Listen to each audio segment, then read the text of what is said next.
أعوذ بالله من الشيطان الرجيم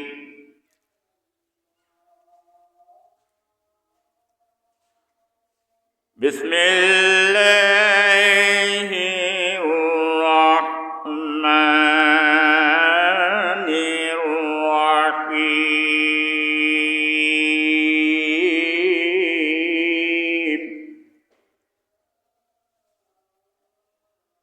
ومن يطع الله والرسول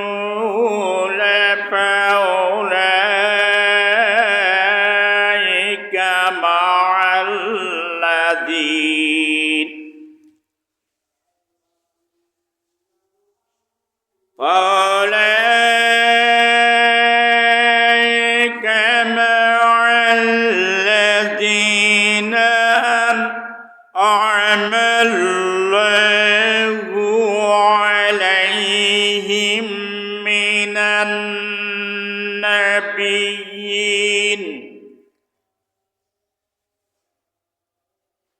من النبيين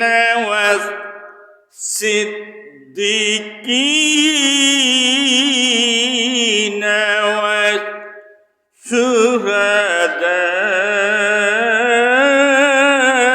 والشهداء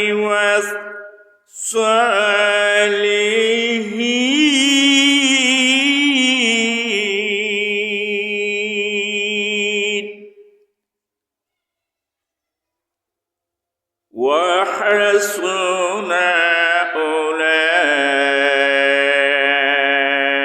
أولئك رفيقا صدق الله العظيم قيل لرسول الله صلى الله عليه وسلم متى كون مؤمنا قال إذا أحببت الله فقيل متى أحب الله قال إذا أحببت رسوله قيل ومتى أحب رسوله قال إذا اتبعت طريقته واستمعنا سنته وعبدت بهرته وبغادات لبعده وليتها بولاءاته وآذيت بأداوته إن الله وملائكته يصلون على النبي يا أيها الذين آمنوا صلوا عليه وسلموا تسليما اللهم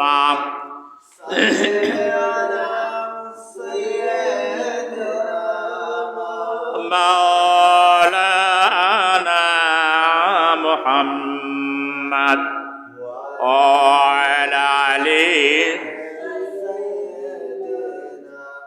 حبيبنا محمد اللهم صل على سيدنا مولانا محمد وعلى آل سيدنا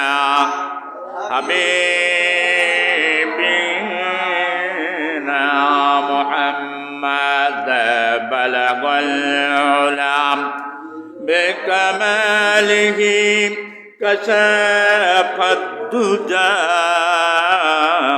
بجماله حسنت جميع خصاله صلوا عليه وآله আম্মা বা'দ।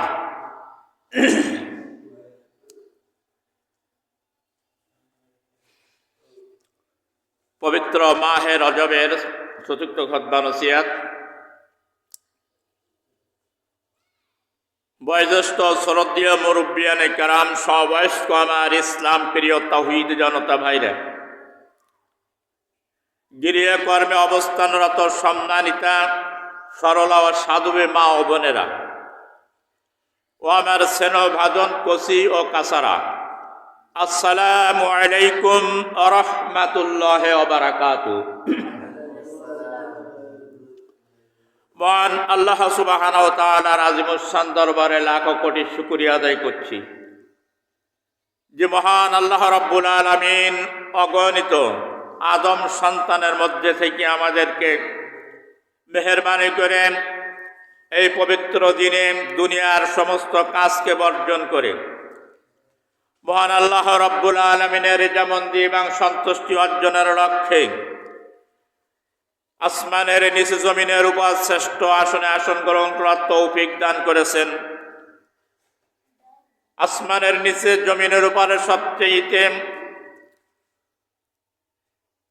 আল্লাহর বড় নিয়ামত মহাগ্রন্থ কোরআনে কারীম থেকে তেলাওয়াত করার বা শোনার যে তৌফিক দান করলেন,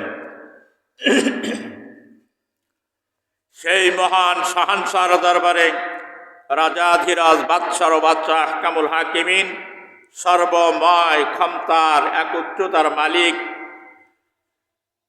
প্রাণ খুলে তারই শুকরিয়া আদায় করছি। আবেগ জড়িত কণ্ঠে গভীর অন্তরস্থল থেকে যে যেখানে আছেন, বোবা মানুষেরা তারা আল্লাহ শুকরি প্রকাশ্যভাবে জবান দ্বারা উচ্চারণ করতে পারে না। আল্লাহ পাক আমাদের জবান দিয়েছেন, এই জন্য মহব্বতের সঙ্গে সেই মহান রব্বুল আলামিনের রেজামন্দির জন্য সকলেই সমস্যারে বলি আলহামদুলিল্লাহ। অগণিত দুরূদ সালাম রহমত কল্যাণ শান্তি ও মহিমা বর্ষিত হক সর্বকালের সর্বযুগের মহান নেতা, মানবতার অগ্রদূত, মানবতার মুক্তির দিশারি, শাফিউল মাহশার, শাফাতের কান্ডারি, সরওয়ারে কায়নাত, আশরাফুল আম্বিয়া জনাবে মুহাম্মদুর রাসূলুল্লাহ, সকলেই বলুন সাল্লাল্লাহু ইসলামের উপরে পরিচিত হোক। আজকের আলোচ্য বিষয় হচ্ছে 4 শ্রেণীর লোকের উপরে, ব্যক্তির উপরে আল্লাহ সুবহানাহু ওয়া তাআলা অনুগ্রহ এবং নিয়ামত দান করেছেন। সেই 4 শ্রেণীর লোক কারা? তাদেরকে যদি অনুসরণ করা যায় তাহলে ইহকাল এবং পরকাল জীবনটা ধন্য হবে এবং পরকালে তাদের উত্তম সঙ্গী হয়ে, বন্ধু হয়ে কিয়ামতের ময়দানে উপস্থিত হবে। এই সম্পর্কে আজ আলোচ্য পটভূমি, আপডেট শিরোনাম, মহাগ্রন্থ কোরআনে কারীম সূরাতুন নিসা 69 নম্বর আয়াতে কারিমা আমি তেলাওয়াত করেছি। বিশ্ব নবীর জীবন আদর্শ থেকে একটি হাদিস। ইনশাআল্লাহ তাআলা আল্লাহ পাক যদি তৌফিক এনায়েত করেন, খুবই গুরুত্বপূর্ণ বিষয় উপস্থাপন করব স্বল্প সময়ের মধ্যে। যারা দিলের কান দিয়ে শোনে, কলিজা দিয়ে শোনে, আমল করবে, তাদের জন্য ইহকাল এবং পরকালে কল্যাণ বয়ে আনবে। সবাই বলেন আমিন। মহান আল্লাহ রাব্বুল আলামিন আয়াতে কারিমায় বলেছেন, সরাসরি আলোচনা, এর পটভূমি শানে নজুল হচ্ছে তাফসিরে কুরতুবী, বায়ানুল কোরআন, তাফসিরে বাইজবী এবং তাফসিরে কাশফ থেকে কথাগুলো বলবো। আল্লাহ রাব্বুল আলামিন আয়াতে কারিমা ওই সময় নাযিল করেছেন রাসূল কারীম সাল্লাল্লাহু আলাইহি ওয়াসাল্লামের একজন গোলাম ছিলেন, তার নাম হলো সাওবান রাদিয়াল্লাহু তাআলা আনহু। তিনি একদিন রাসূলের দরবারে উপস্থিত হয়ে তিনি ভগ্ন দেহে মলিন মুখে দাঁড়াই আছেন। রাসূল কারীম সাল্লাল্লাহু আলাইহি ওয়াসাল্লাম জিজ্ঞাসা করলেন, ওগো সাওবান, তোমার কি হয়েছে? তুমি কি অসুস্থ? তোমার দেহটা এত ভগ্ন কেন এবং তোমার মুখটা এত মলিন কেন? সাওবান রাদিয়াল্লাহু তাআলা আনহু বললেন, ইয়া রাসূলুল্লাহ, ইয়া হাবিবাল্লাহ, আমি আপনার সঙ্গ ত্যাগ করে এক মুহূর্তের জন্য থাকতে পারি না, অবস্থান করতে পারি না।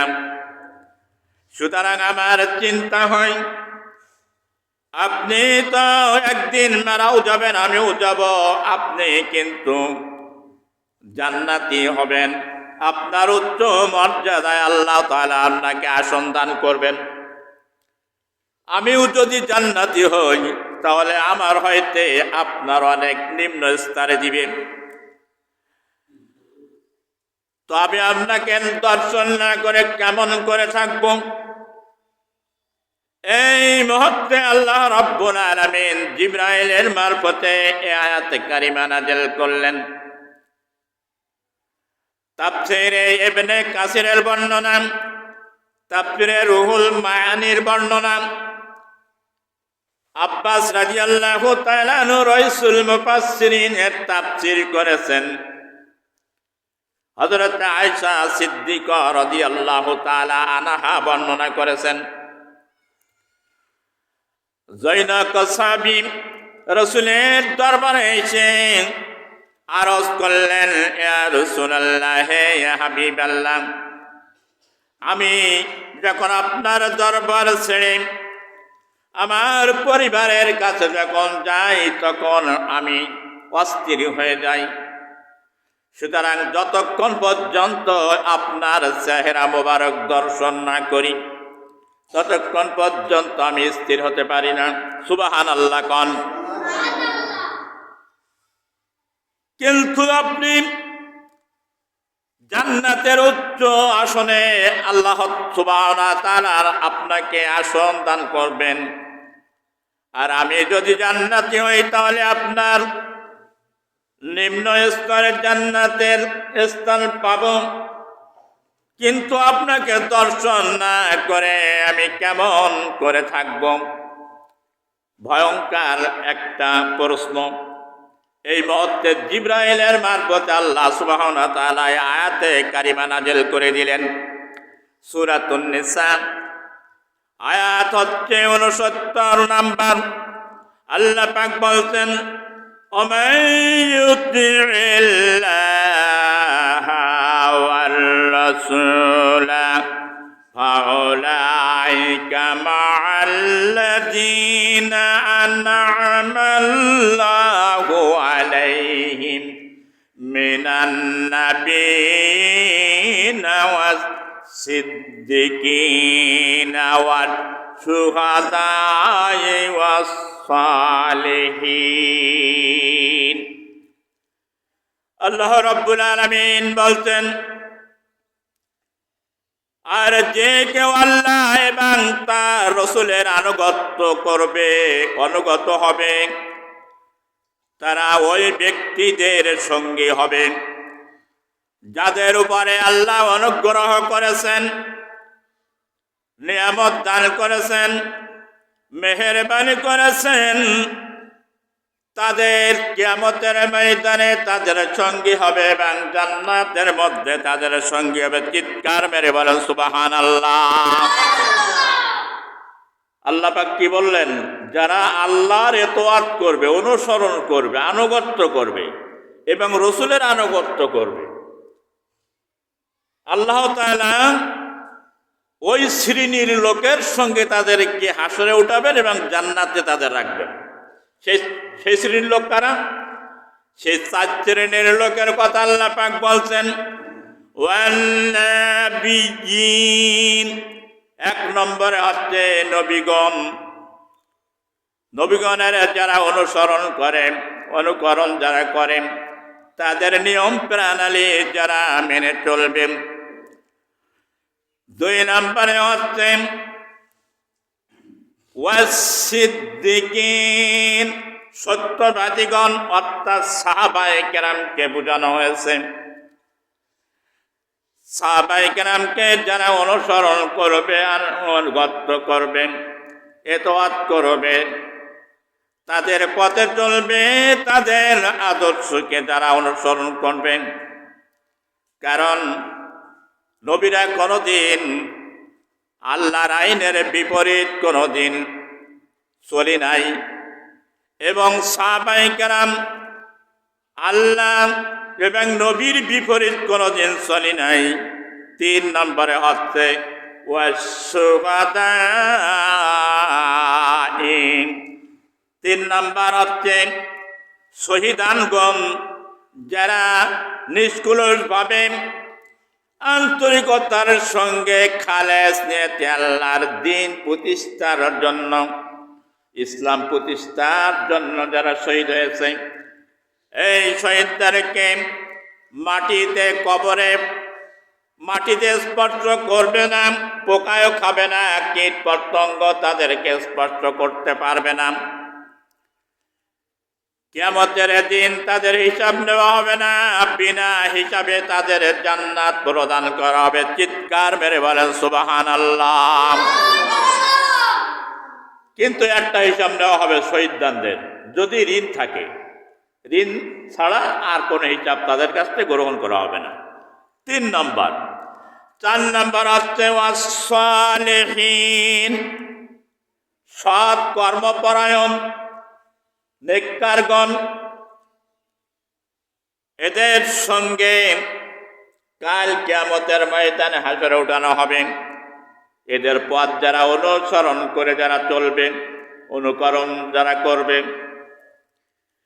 এরা আল্লাহ তাআলা এবং রাসূল কারীম সাল্লাল্লাহু আলাইহি ওয়াসাল্লাম সাহাবায়ে কেরামদের আদর্শ বিপরীত কোনদিন তারা জীবন যাপন করেন নাই। এই জন্য আল্লাহ পাক বলছেন, এই 4 শ্রেণীর লোকের সঙ্গে কিয়ামতের দিন হাসরে ওঠানো হবে, এবং ওলা ওয়া হাসুনা উলাইকা রফিকা, আর কিয়ামতের ময়দানে এরাই হবে সবচেয়ে উত্তম সঙ্গী। হাসুনা উত্তম, উলাইকা রফিকা, রফিক শব্দের অর্থ হলো দোস্ত, উত্তম দোস্ত হবে তাদের, উত্তম সঙ্গী হবে। এই 4 শ্রেণীর মানুষের পথ যদি অনুসরণ করে এই দুনিয়ার কোন মোমেনার যদি চলে, তাহলে আল্লাহ সুবহানাহু ওয়া তাআলা, আচ্ছা ঠিক আছে ইনশাআল্লাহ, আল্লাহ সুবহানাহু ওয়া তাআলা কাল কিয়ামতের ময়দানে এই 4 শ্রেণীর মানুষের উপরে অনুগ্রহ করবেন, করেছেন, এবং তাদের সঙ্গী হবে এই দুনিয়ায় যারা ইমানদার হিসাবে তাদের অনুসরণ করে চলবে, উত্তম সঙ্গী উঠবেন। মহান আল্লাহ রাব্বুল আলামিন কোরআনে কারীম সূরাতুন নিসা 59 নম্বর আয়াতে বলছেন, ইয়া আইয়ুহাল্লাযীনা আমানু আতিউল্লাহ ওয়া আতিউর রাসূলা ওয়া উলিল আমরি মিনকুম। হে ইমানদারগণ, তোমরা যারা ঈমান এনেছ, ঈমানদার বলে দাবি করো, আতিউল্লাহ, তোমরা আল্লাহর আনুগত্য করো, এবং আতিউর রাসূল, এবং রাসূলের আনুগত্য করো, ইতাআত করে চলো, তার বিপরীত চলো না। ওয়া উলিল আমরি মিনকুম, আর তোমাদের মধ্যে আল্লাহ এবং রসুলের যে অনুসরণ করে এই আমিরের ইতাআত করো। তাই যদি সে রাষ্ট্র শাসক যদি হয় তাহলে তোমাদেরকে তার অনুসরণ করতে হবে। সুবহানাল্লাহ কান। আল্লাহ বুঝালেন, ও ইমানদারেরা, শুধু ইমানদার বলে দাবি করলে হবে না, সব মতবাদ আদর্শ গ্রহণ করা যাবে না। ইমানদার হলে আল্লাহর নিয়ম প্রণালী, আল্লাহর বিধান অনুসরণ করতে হবে, রসুলের আদর্শ অনুগত হতে হবে। আর আল্লাহ এবং রসুলের আদর্শ অনুযায়ী যারা তোমাদের ভিতরে নির্বাচিত আমির বা নেতা বা প্রতিনিধি হয় তাদেরকে তোমরা অনুসরণ করবে। আল্লাহর ইতাআত করা যেমন ফরজ, রসুলের ইতাআত করা তেমনিভাবে ফরজ। আল্লাহ রসুলের বিধান অনুযায়ী যারা ফয়সালা দেয়, আদেশ দান করে, তাদের আইন মানাও ফরজ। চিৎকার মেরে বলেন সুবহানাল্লাহ। এর বিপরীত যত ভালো আদেশ দেখ না কেন কোরআন এবং সুন্নাহ, সেই নেতাদের কোনোদিন অনুসরণ করা যাবে না, তাদের ইতাআত করা যাবে না, তাদের কথা অনুযায়ী চলা যাবে না, প্রত্যাখ্যান করতে হবে। যেমন কোনো পচা জিনিসকে ডাস্টবিনে সার গাদায় নিকৃষ্ট জায়গায় নিক্ষিপ্ত হয়, আল্লাহ রসুলের সুন্নাহ বিরোধী, বিধান বিরোধী যারা নির্দেশ দেয়, যে সমস্ত রাজা বাদশাহ নেতা নেত্রী, তাদের কথাগুলো এইরকম ডাস্টবিনে ছিঁড়ে ফেলে যাবে। চিৎকার মেরে বলেন নাউজুবিল্লাহ। বাইরেমেন, কোরআন সুন্নাহ থেকে কথাগুলো গ্রহণ করতে হবে ইমানদারদের। আমি গত সপ্তাহে বলেছিলাম, আমার আলোচনা ছিল পিতা মাতার খেদমত করা ফরজ, তাদের নির্দেশ মানাও ফরজ। কিন্তু পিতা মাতা যদি ইসলামের বিরুদ্ধে যদি নির্দেশ দেয় তাহলে তাদের কথা মানা যাবে না, তাদের কথাকে প্রত্যাখ্যান করতে হবে। সূরা তাওবা থেকে আয়াতটা বলে বুঝাইছিলাম। আর আজকে আলোচ্য বিষয় হচ্ছে যে আল্লাহ এবং রসুল এবং তোমাদের মধ্যে আল্লাহ এবং রসুলের বিধান অনুযায়ী যারা নির্দেশ দেয় তাদের আইন তোমাদেরকে মানতে হবে, অনুসরণ করতে হবে। এর বাইরে আর কোনো আইন নির্দেশ, কোনো নেতা নেত্রীর কথা মানা যাবে আমার আল্লাহ রাব্বুল আলামিন সূরা আন-নিসা 80 নম্বর আয়াতে বলছেন, মাইয়ুতির রাসূল ফাকাদ আতাওয়াল্লাহ। আল্লাহ পাক বলছেন, নবী আপনি বলে দেন, মাইয়ুতির রাসূল, যে ব্যক্তি আমার রাসূলকে ইতাআত করল, আনুগত্য করল, ফাকাদ আতাওয়াল্লাহ, আল্লাহ পাক বলছেন ওই ব্যক্তি আমার আনুগত্য করল। সূরা নিসার 80 নম্বর আয়াত। কেননা বিশ্ব নবী কোনদিন আল্লাহর বিপরীত পথ কোনদিন মানুষের দেখান নাই, মস্তিষ্ক প্রসূতির কোনো কথা মানুষকে তিনি বলেন নাই। হুবহু আল্লাহ যে কথা বলেছেন ওই কথাগুলো মানুষের কানে পৌঁছাই দিয়েছেন। চিৎকার মেরে বলা সুবহানাল্লাহ। এই জন্য আল্লাহ সুবহানাহু ওয়া তাআলা বলছেন, আমার রাসূলকে যদি ইতাআত করো তো আমি আল্লাহ আমার ইতাআত করা হবে। সূরা আলে ইমরান 31 নম্বর আয়াতে আল্লাহ পাক বলছেন, কুল ইন কুনতুম তুহিব্বুনাল্লাহ ফাত্তাবিউনি ইউহিব্বুকুমুল্লাহ ওয়া ইয়াগফির লাকুম যুনুবাকুম আল্লাহু গফুরুর রহিম। আল্লাহ রাব্বুল আলামিন বা তোমার হাবিব আপনি বলে দেন, কুলিল কুনতুম তুহিব্বুনাল্লাহ, তাম পৃথিবীর মানুষদেরকে আপনি জানিয়ে দেন, তোমরা যদি আল্লাহ সুবহানাহু ওয়া তাআলাকে যদি ভালোবাসতে চাও, তাহলে আমি নবী, আমাকেই তোমরা অনুসরণ করো, ভালোবাসো। চিৎকার মারে বলো সুবহানাল্লাহ। ও মুসলমানেরা, নারী পুরুষ যুবক যুবতী বৃদ্ধ, কান পেতে শোনে নাও, কাল কিয়ামতের ময়দানে একমাত্র নবীজি ছাড়া আর শফাতের অধিকার কারোর থাকবে না, এখতিয়ারি কেউ পাবে না, কেউ অনুমতি পাবে না। সেই নবীজির আদর্শ যদি আপনার আমার জীবনের ভিতরে না থাকে, কিয়ামতের দিন কোন নেতা, কোন নেত্রী, কোন নবী পর্যন্ত সাহস পাবে না কারোর সুপারিশ করার। তারা বলবে ইয়া নাফসি ইয়া নাফসি, সব নবীর কাছে যাবে উম্মতেরা। তারা বলবে কি যে আমি আজকে ভীতির মধ্যে আছি, পেরেশানির মধ্যে আছি। সবাই বলবে অনেক কাহিনী।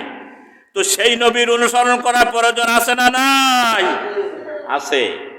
দেখুন, সেই নবীর আদর্শ এমন কোন দিক, এমন কোন বিভাগ, এমন কোন জায়গা, এমন কোন সমস্যা যে নাই যে সমাধান দেয়নি।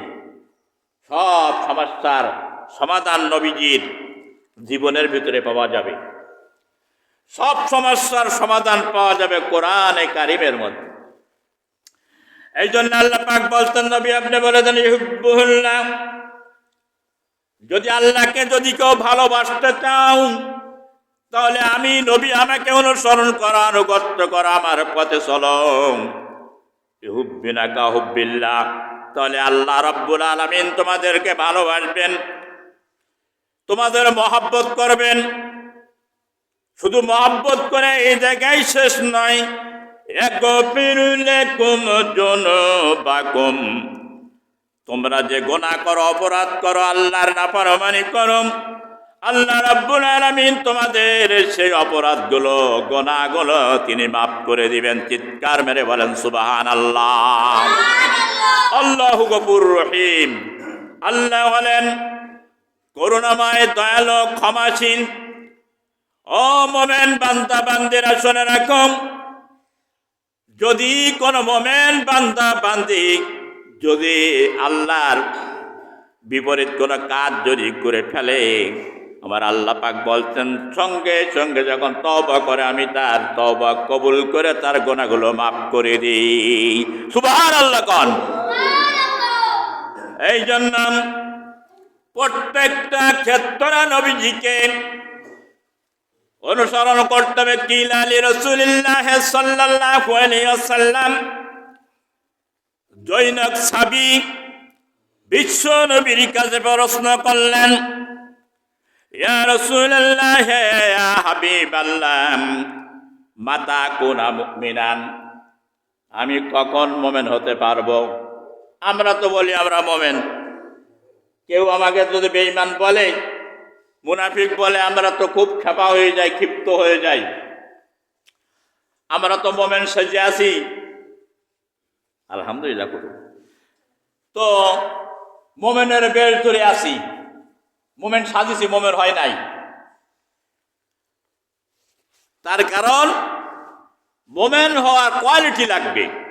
কিছু কোয়ালিটি আছে কোরআনে আর সুন্নাহর ভিত্তিতে। আমি অনেক সময় বলেছি মুমিনদের গুণের কথা, কোরআনে কারিমের অনেক জায়গায় মুমিনদের কোয়ালিটির কথা বলেছি। আর আমরা মনে করি দাড়ি রাখলে, টুপি মাথায় দিলে, লম্বা জামা গায়ে দিলে মুমিন হয়ে গেলাম। 2 ওয়াক্ত নামাজ পড়লে, সপ্তাহে 1 দিন পড়লে মুমিন হয়ে গেলাম, এইটাই মনে করি আমরা। জামা গায়ে দেওয়া ভালো, এটা সুন্নাত। টুপি মাথায় দেওয়া এও ভালো, কোনো খারাপ কিছু না, এটা সুন্নাত। দাড়ি রাখা ওটা সুন্নাত, কোনো সমস্যা নাই। কিন্তু কলিজার মধ্যে যদি ঈমান না থাকে, ওপরে যদি শাল দেই, কোনো কাজ হবে? মুমিন হওয়া যাবে না। মুমিন হতে গেলে তার প্র্যাকটিক্যালে মুমিন হতে হবে, কলিজার মধ্যে রসুলের মহাব্বত তার থাকতে হবে। তাই জন্য সাহাবী প্রশ্ন করছে রাসূলুল্লাহ, আল্লাহর নবী আমি কখন মুমিন হতে পারবো?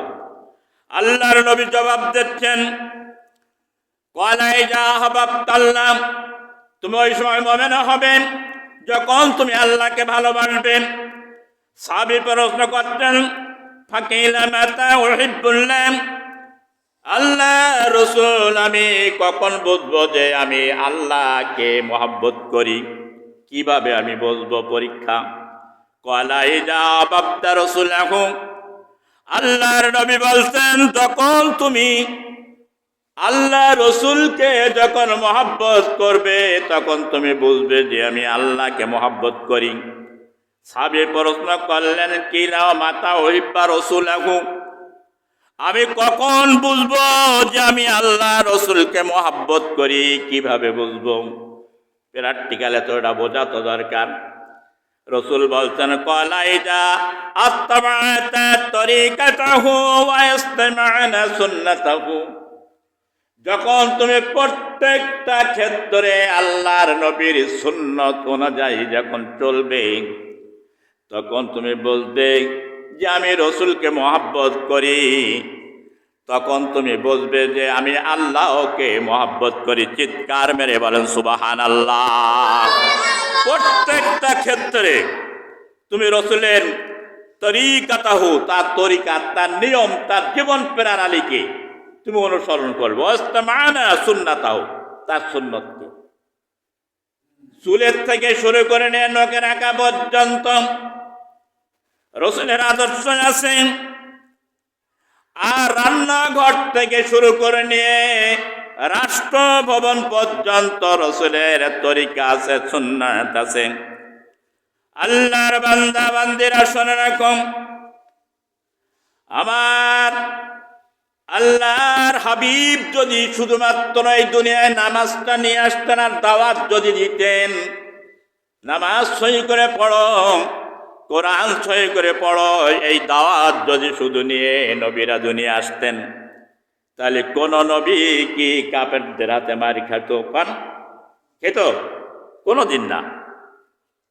নামাজ নিয়ে যদি এরা দাওয়াত দিয়ে বেড়াতেন, দুই নামাজের কথা বলি আর রোজা আর হজ নিয়ে, তাহলে কোনো নবী মায়ের খেত না, নিপীড়িত হতো না, জেলে যেত না, দেশ ত্যাগ করতো না, কোরআন দিয়ে নবীকে ছিটতো না। জাকারিয়াকে নবী কোরআন দিয়ে চিনি ফেলেছে, ঈসা আলাইহিস সালাতু ওয়াস সালামকে কুরুশ দিয়ে তারা মেরে ফেলেছে ওরা বলে, আর আল্লাহ আসমান উঠে রেখে দিয়েছেন। তার জীবিত একজন নবী আছেন, তিনি হচ্ছেন হযরত ঈসা আলাইহিস সালাম। মুহাম্মদ সাল্লাল্লাহু আলাইহি সাল্লামকে 3 বছর পর্যন্ত তার কারাগারে রেখে দিয়েছেন, সেই আবু সিয়াব কারাগার। সেখানে তার সঙ্গে কোনো যোগাযোগ কেউ করতে পারবে না, বাজার উঠতে পারবে না, মানুষের মিশতে পারবে না। শুকনো চামড়া চিবাই চেবাই খেয়ে জীবনযাপন করেছেন। কোন কারণে করেছেন? রসুলের সবচেয়ে বড় সুন্নত হচ্ছে আল্লাহর নবীর জীবনের সংগ্রাম করা, জিহাদ করা। বলে আমি একদিনে বলছি মানুষ কত বড় অজ্ঞ, কত বড় মূর্খ। বলছি আপনারা যখন মানুষের বাড়ি দাওয়াত খান, এত সুন্দর করে, এত ঘি পলোয়া বিরিয়ানি, 7,500 টাকার গোশ, 1200 টাকা ছাগলের গোশ, এগুলো দাওয়াত করে খাওয়ায়। খাওয়ার পরে আপনার কোন দোয়া পড়েন? দোয়াটা মুখস্থ কি জানেন? আমি শিখবাও। তো একজন মূর্খ সে বলছে যে আপনি ওটা শিখে রাখেন, আপনাদের দাওয়াত হয়। ওর ইমান কি থাকলো? কোন না। তার কারণ তুই যখন দাওয়াত খাস, জম্মের খাওয়াকে কি বলিস? এই দোয়াটা তুই শিখবি না, শুকরিয়া আদায় করবি না, পরে রেখে চলে আসবি আলহামদুলিল্লাহিল্লাযী আতিম্মানা তামানি ওয়াসকিমান সাকানি। দাওয়াত খাওয়ার পরে, দাওয়াতের খানা খাওয়ার পরে যে দোয়াটা পড়ে, ওই খানার শুকরিয়া আদায় হয়ে যাবে, রসুলের তরিকা আদায় হয়ে যাবে। চিৎকার মেরে বলো সুবহানাল্লাহ। বাড়ি যখন খানা খাবে এই দোয়া পড়বেন।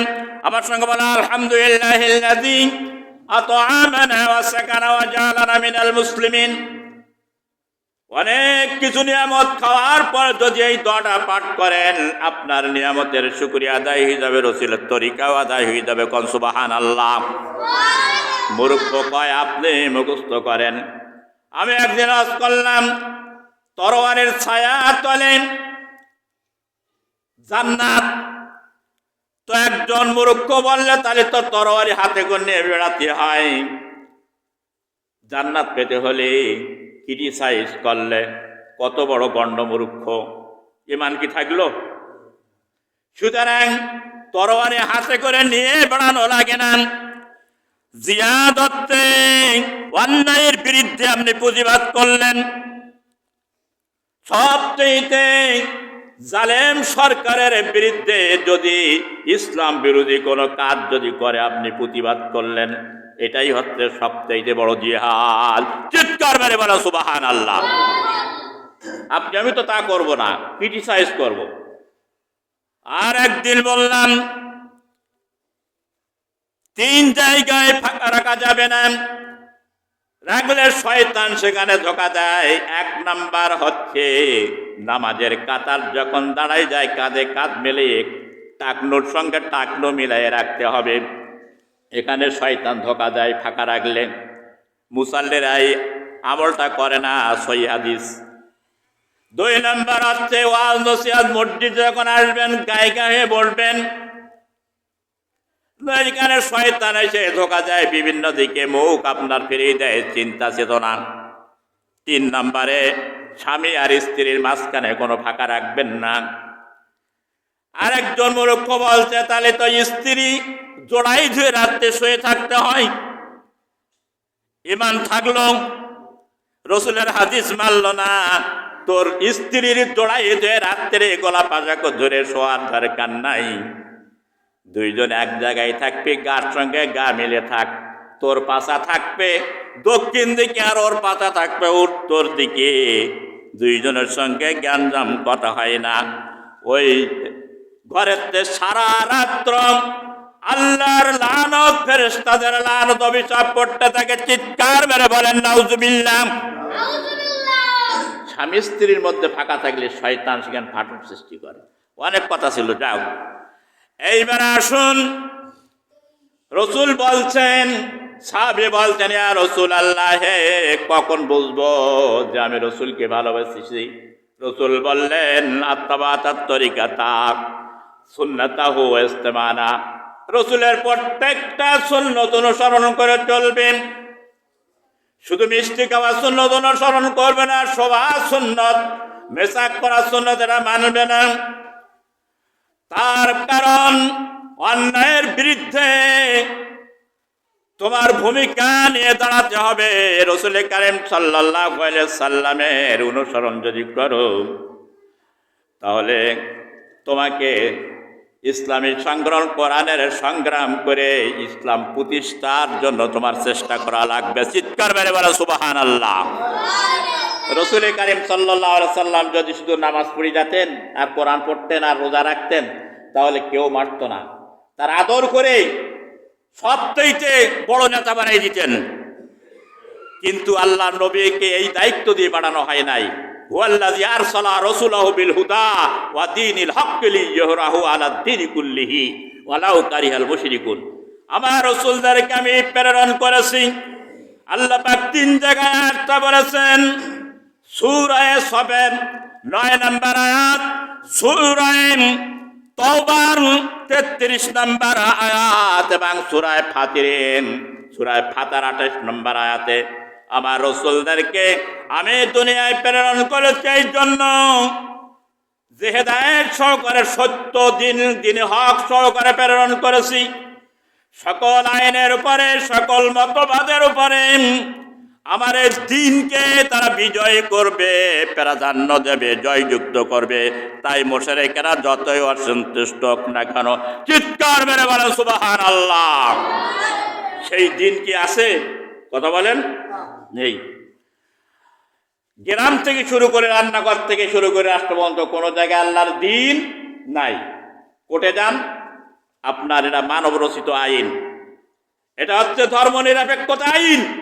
সেখানে যে আপনার বিচার নীতি হবে, তারপরে আপনি যেখানে যান না কেন, কোর্ট কাছারি, আদালত, বিচার বিশ্লেষণ, সমাজের সব জায়গায় আপনাকে ধর্মনিরপেক্ষতা, ইহুদিদের এটা আইনকে অনুসরণ করতে হবে। তুরস্কর কামাল পাশার আইন চলে আমাদের সংসদে, জানেন? ধর্মনিরপেক্ষ আইন জানেন আপনারা?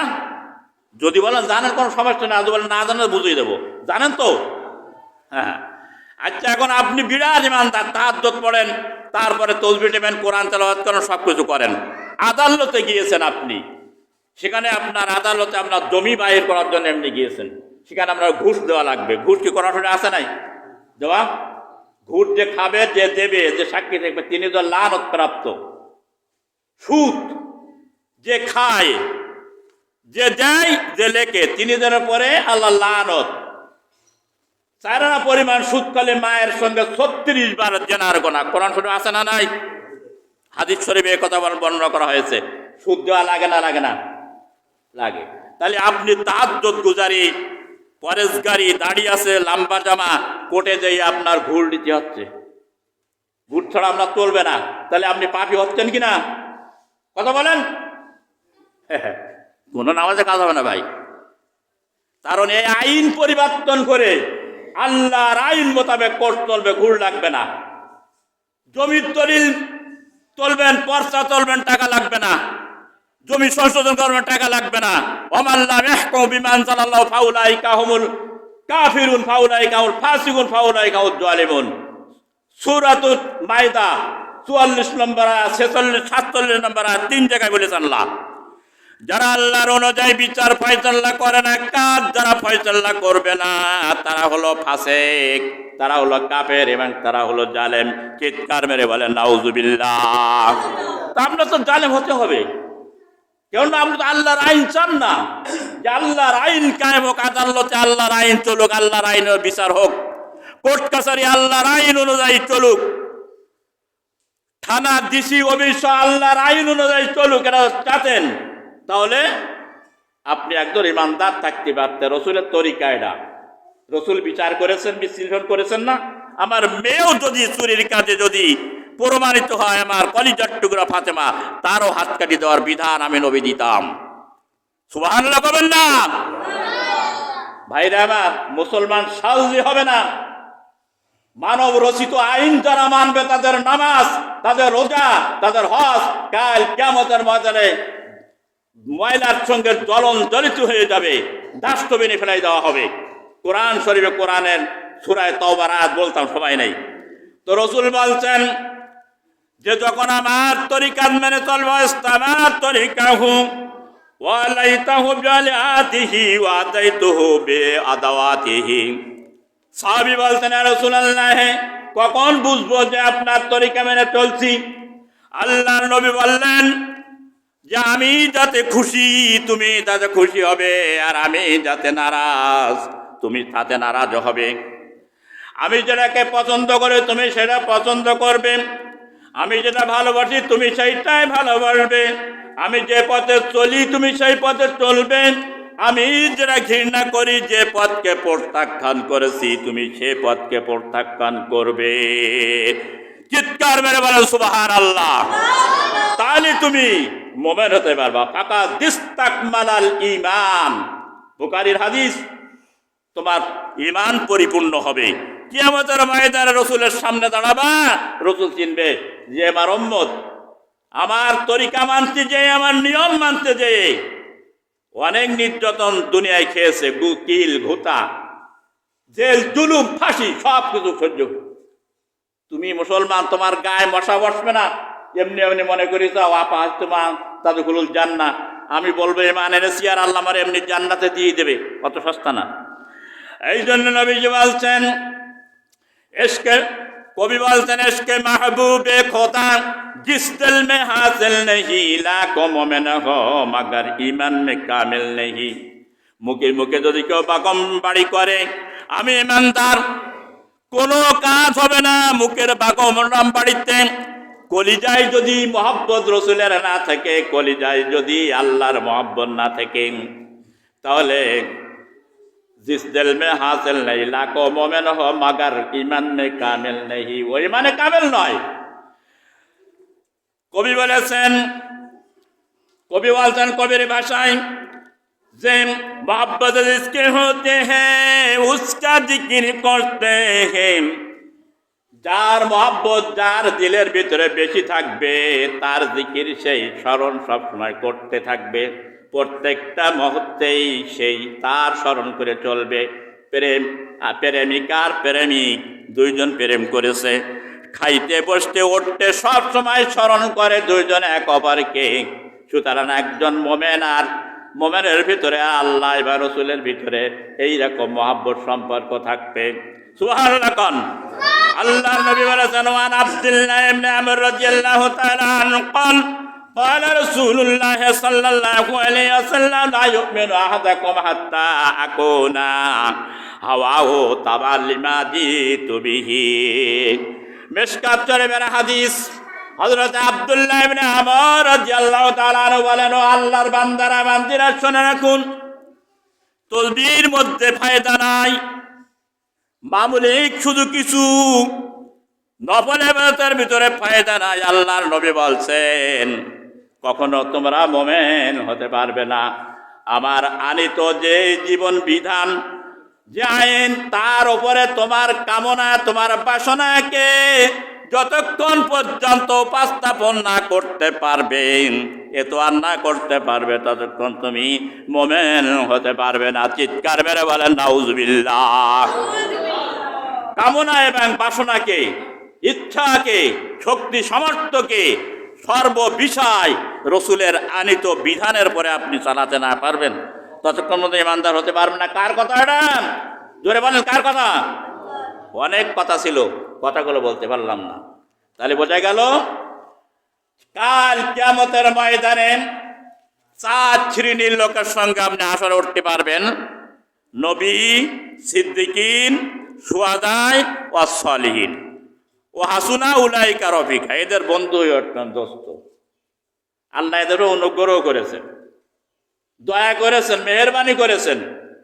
এরা আল্লাহর খুবই প্রিয় বান্দা, মহব্বতের বান্দা। যদি আপনি 4 শ্রেণীর লোকের পথ অনুসরণ করেন,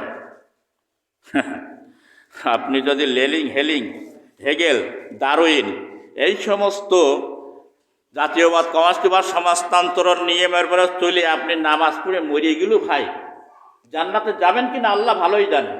তারপর সে আল্লাহ আহকামুল হাকিম, আইন এই বলে, আইনে তো এইটাই বলে। কিন্তু আল্লাহ যদি কাউকে জান্নাতে দেয় তো খগেন বিশ্বাসেরও দিতে পারবে, রাজা রামমোহনেরও দিতে পারবে, আবার পীরকে আল্লাহ জাহান্নামে দিতে পারবে। সেটা আল্লাহর ইচ্ছা। কিন্তু আইন হচ্ছে এইটা, যে আইন আপনার মানাই লাগবে, নামাজ আপনার পড়াই লাগবে, আল্লাহর পথে সংগ্রাম করাই লাগবে। এদেশে ইসলাম যদি কায়েম না হয় আমাদের কোনো দায় আসে না। কিন্তু আমাদের কাজ কেলি এই পথে কাজ করে দেওয়া। আল্লাহ পাক বলেছেন, যদি ঠকে যাও তাহলে তোমাদের পুরস্কার দেব, জিতেও যদি যাও পুরস্কার দেব, সব থেকে পুরস্কার। এদেশের 18 কোটি মানুষের যে আইন যদি কোরআনের হয়, আলহামদুলিল্লাহ আমরা সবাই পুরস্কার পাবো। আর যদি না হয় তাও আমরা পুরস্কার পাবো, কেননা আমরা এই চেষ্টায় আমাদের জীবনকে নিয়োজিত করে দিয়েছি। এই জন্য চেষ্টা থাকবে মানুষের। কাল কিয়ামতের ময়দানে যদি বলে, প্রশ্ন যদি করে, ও বান্দা, আমার যে কোরআনটা সর্বশ্রেষ্ঠ ভান্ডার তোদেরকে দিয়েছিলাম, তাকের পরে রেখে দিয়েছিলি, ঝাড়ফুঁক নেওয়ার জন্য কোরআন থেকে গিয়েছিস, সবে বারাত সবে কদরের কোরআন শরীফটা টানি বাইর করেছিস, আর তো বাইর করিস না, আইনটা করেছিস, মানে 5টা 60টা আইন আছে, মানেছিস। এই কোরআনের আইন পৃথিবীতে চালুক, এই জন্য তো অসংখ্য নবী পাঠিয়ে দিয়েছি, এটাকে মানেছিলি? সেই দলে গেছিলি, তখন কি বলবেন বলেন? জবাব নেই রে ভাই। আমার ভাইরা বুঝি না, তাই এইগুলো বুঝি না, তাই এই অবস্থা আছে। আল্লাহ সুবহানাহু ওয়া তাআলা আমাকে এবং আপনাদের গোটা পৃথিবীর মানুষদেরকে আল্লাহ পাক এই সত্যকে উপলব্ধি করার এবং জীবনে বাস্তবায়ন করার এবং জীবনের শেষ নিঃশ্বাস ত্যাগের আগ পর্যন্ত এই পথে চলার এবং মানার যে কথাগুলো আজকে আমরা শুনলাম, আমার সহ আপনাদের সহ গোটা পৃথিবীর মানুষকে যেন আল্লাহ মানার তৌফিক দান করেন। সবার যার যার শক্তি আছে চিৎকার মেরে বলেন আমিন।